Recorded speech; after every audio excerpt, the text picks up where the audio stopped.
Have you ever met someone who seemed almost too perfect, calm under pressure, always polite, generous with their time, yet something didn't sit right? You couldn't explain it, but their presence left you strangely unsettled. What if I told you the real danger isn't found in loud tempers or open aggression, but in something far more quiet?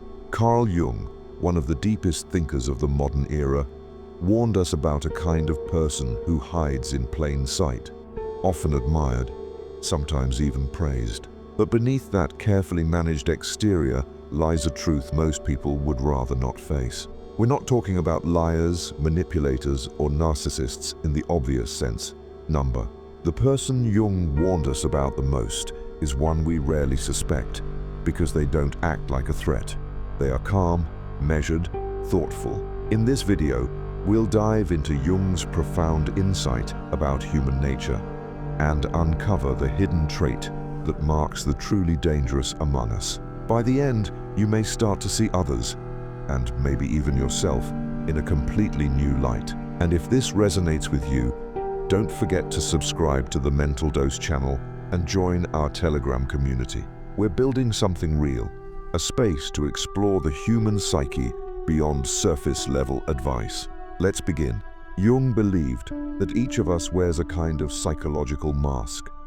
He called it the persona, the face we present to the world. It's how we function in society, how we gain approval, how we stay safe in the eyes of others. But behind that mask lies something far more complex, a deeper layer Jung called the unconscious, and within it lives the shadow. The shadow is not evil, it's not monstrous, it's simply honest. It contains everything we've pushed away in order to fit in. Our raw emotions, our forbidden desires, our pain, our hunger for control, for love, for truth. As children, we learn what parts of us are acceptable and what parts are not. We're praised for being obedient, polite, humble. We're quietly punished for being angry, bold, curious, or different. So we begin hiding those parts. But here's the twist. What we hide doesn't vanish. It waits. Buried in the shadow are not just our so-called flaws, but also our power, our instincts, our strength, our voice. When we ignore these pieces of ourselves, they don't sit still. They twist, they gather force, they show up in strange ways, through anxiety, through dreams, through self-sabotage. This is why Jung believed that what you do not make conscious will rule your life, and you will call it fate. Because when someone believes they are above anger, above jealousy, above selfishness, they become blind to the ways those very traits control them. They say they're just being helpful, but they're actually controlling. They claim they're setting boundaries, but they're punishing you. They insist they're spreading love, but it's laced with quiet resentment. They don't lie to others first, they lie to themselves. Jung saw this dynamic as a spiritual sickness, not because people are evil, but because they are disconnected from themselves. And the more they deny that disconnection, the more others get caught in the crossfire. This is why some of the most damaging people you'll meet will not look dangerous at all. They will look enlightened, compassionate, put together, but they are at war with themselves. And it's a war they're not even aware they're fighting. Now, here's where it gets even more intense. The more someone clings to their identity as a good person, the more their shadow grows in secret. It starts finding its own ways out. Maybe through sarcasm, maybe through passive aggression, maybe through controlling relationships masked as care. But the more they deny the darkness, the more the darkness chooses how it comes out. This is not about blaming people. It's about seeing clearly.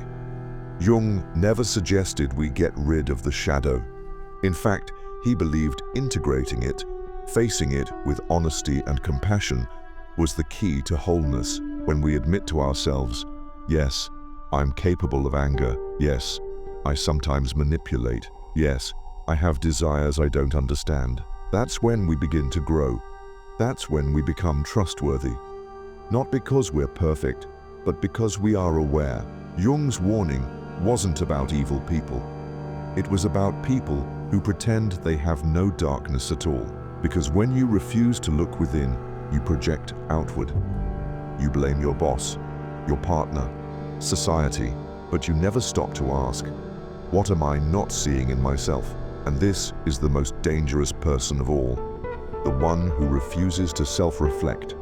The one who insists they are always right. The one who wears their kindness like armor, but secretly resents the world for not applauding them enough. They become a mystery even to themselves. And mystery, when wrapped in denial, becomes chaos. But here's the good news. The shadow is not here to destroy you. It's here to awaken you. It's the part of you that holds your fire, your voice, your truth. When you dare to look at it, not with judgment, but with honesty, you begin to reclaim your power. So Jung's message wasn't one of fear. It was a call to courage. The courage to turn inward, to say, I am not only light, I am also shadow, and both are mine to carry. That is the beginning of wisdom. That is the beginning of real integrity. If this message resonated with you, consider sharing it with someone who needs to hear it. And if you want to support deeper psychological content, hit the thanks button or subscribe to Mental Dose. We're not here to escape the human experience. We're here to understand it, together. And remember, the most dangerous person is not the one who feels their darkness. It's the one who pretends they have none. Look closely, not just at others, but at yourself. Because the deeper we look into others, the more we're invited into the depths of our own soul.